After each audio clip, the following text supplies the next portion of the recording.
जब भगवान गणेश बन गए नौकर। ये बहुत समय पहले की बात है। एक दिन गणेश जी धरती पर सैर कर रहे थे। सैर करते करते वह एक अनाज के खेत में पहुंच गए और भूख लगने के कारण उन्होंने उस खेत में से 12 अनाज के दाने तोड़कर खा लिए। वो खेत सेठ धनीराम जी का था। कुछ समय बाद विनायक जी को अपने किए पर पछतावा होने लगा, क्योंकि उन्होंने सेठ जी को बिना पूछे ही उनके खेत से अनाज चुरा लिया था। फिर गणेश जी ने सोचा कि अपने किए बुरे कर्म का प्रायश्चित तो करना ही पड़ेगा। इसलिए उन्होंने सेठ जी के यहाँ 12 साल के लिए नौकरी करने की ठान ली। उसके बाद अगली ही सुबह विनायक जी 13 से 14 साल के एक लड़के का रूप लेकर नौकरी मांगने के लिए धनीराम सेठ के घर पर पहुँचे और उन्होंने सेठ जी को अपना नाम गणेशा बताया। विनायक भगवान की बुद्धिमानी की परीक्षा लेने के बाद सेठ जी ने खुशी खुशी नौकरी भी दे दी। अब गणेश भगवान एक सामान्य मनुष्य के रूप में सेठ जी के ही घर पर रहने लगे। एक दिन सेठ जी की पत्नी शाम के समय घर का काम खत्म करने के बाद राख से हाथ धोने जा रही थी। वह देख गणेश जी ने सेठानी जी के हाथ पकड़कर जबरदस्ती मिट्टी से धुलवा दिए। गणेश की इस हरकत से सेठानी आग बबूला हो गई और उन्होंने सेठ जी के कमरे में जाकर गणेशा की शिकायत कर दी। सब कुछ सुनने के बाद सेठ धनीराम ने गणेशा को बुलाया और इस हरकत का कारण पूछा। गणेश जी बोले कि सेठानी शाम के समय राख से हाथ धो रही थी और ऐसा करने से घर की लक्ष्मी नाराज होकर चली जाती है, इसलिए मैंने उनके हाथ मिट्टी से धुलवाए। इससे घर पर माता लक्ष्मी की कृपा बनी रहती है।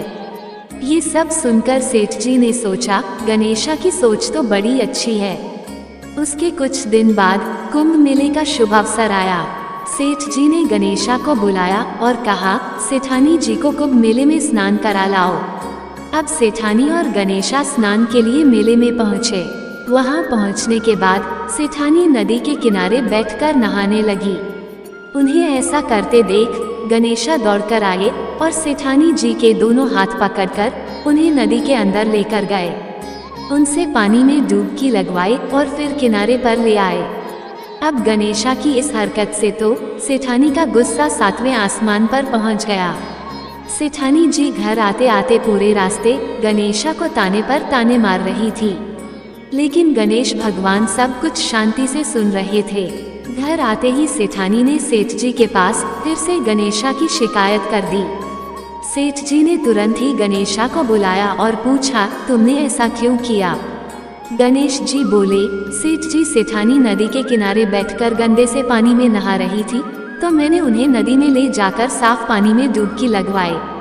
ऐसा करने से उन्हें अगले जन्म में बहुत बड़ा राजपाट और वैभव मिलेगा। सेठ जी ने सोचा कि गणेशा के विचार कितने अच्छे हैं, मेरे परिवार का भला सोचता है। कुछ दिन बाद सेठ जी के घर पर पूजा थी। पंडित जी के आने के बाद सेठ जी ने गणेशा से कहा, जाओ और सेठानी जी को बुलाकर लाओ। सेठ जी की आज्ञा अनुसार गणेश जी सेठानी को बुलवाने गए। उस वक्त सेठानी काली चुनरी ओढ़कर कमरे से बाहर आ रही थी।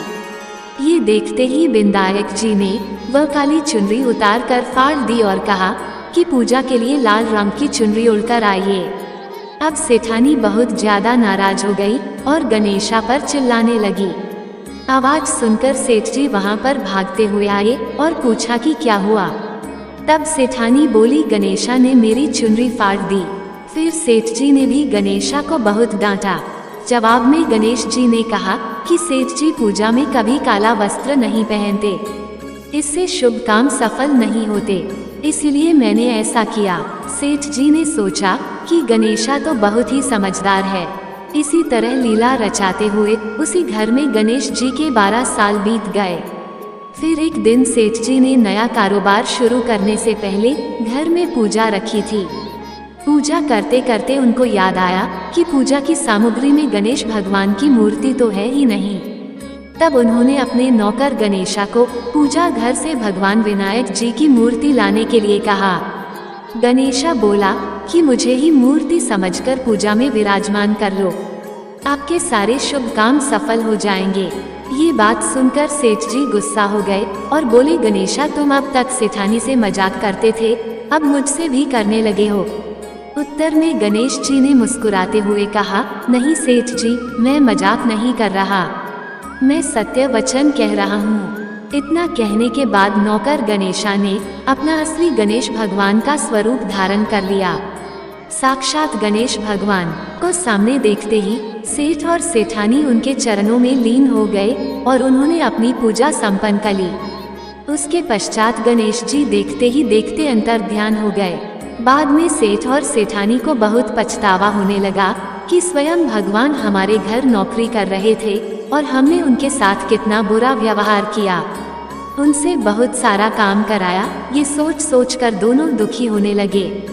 फिर उसी रात सेठ और सेठानी के सपने में गणेश भगवान प्रकट हुए और उन्हें समझाया कि मैंने 12 साल पहले तुम्हारे खेत से 12 अनाज के दाने बिना पूछे तोड़ लिए थे और उसी कर्म का दोष दूर करने के लिए मैं 12 साल से तुम्हारे घर नौकरी कर रहा था।